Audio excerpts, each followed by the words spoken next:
बिस्मिल्लाहिर्रहमानिर्रहीम। व्यूअर्स अस्सलाम वालेकुम।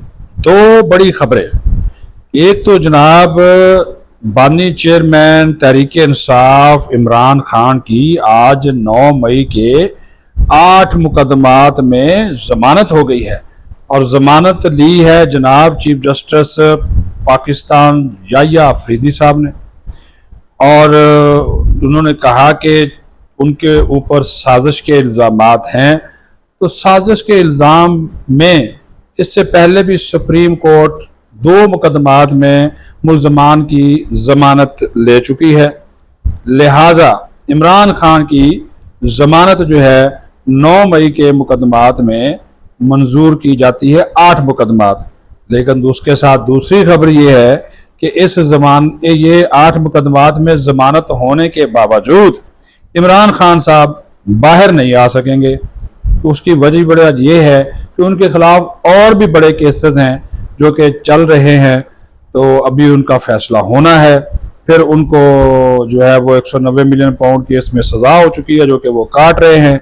तो वो जनाब अभी इस वजह से, क्योंकि सिर्फ इन केसेस का ताल्लुक जो था वो 9 मई से था, उनमें उनकी ज़मानत मंजूर हो गई है, जिस पर PTI वाले आज बड़े खुश हैं। जनाब वो चीफ जस्टिस को भी सराह रहे हैं। आज अदलिया की आज़ादी भी हो गई है, अदलिया का एहतराम भी हो गया है, इंसाफ के दरवाजे खुल गए हैं, बोलबाला भी हो गया। अगर फैसला खिलाफ आ जाता तो तब फिर PTI ने किसी को नहीं छोड़ना था, चाहे वो चीफ जस्टिस हो चाहे कोई भी हो। और दूसरी बड़ी खबर यह है कि जनाब अफवाज पाकिस्तान के तर्जुमान लेफ्टिनेंट जनरल अहमद शरीफ चौधरी ने सीनियर सहाफ़ी सुहेल वड़ैच के आर्मी चीफ सैयद आसिम मुनीर से लिए गए इंटरव्यू की खोलकर वाज़े अंदाज में तरदीद कर दी है।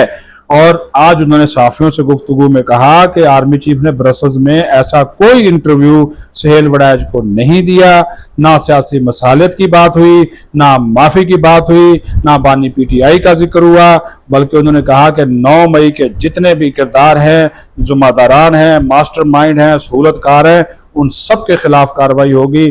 कोई माफ़ी नहीं है, क्योंकि 9 मई जो है वो फौज का नहीं कौम का मुकदमा है। सीनियर सहाफ़ी सुहेल वड़ैच ने चूंकि गलत इंटरव्यू छापा, मैं उसकी तरदीद करता हूं और अब सीनियर सहाफ़ी सुहेल वड़ैच और उस इदारे के खिलाफ कार्रवाई होगी जिसने ये इंटरव्यू छापा, क्योंकि इसमें इंतहाई गैर जिम्मेदारी का जो मुजाहरा है वो किया गया है। तो जनाब ये आज की 2 बड़ी खबरें, इमरान खान की जमानत, लेकिन इसके बावजूद फौज का मौक़िफ़ कि 9 मई की कोई माफ़ी नहीं होगी। पाकिस्तान जिंदाबाद।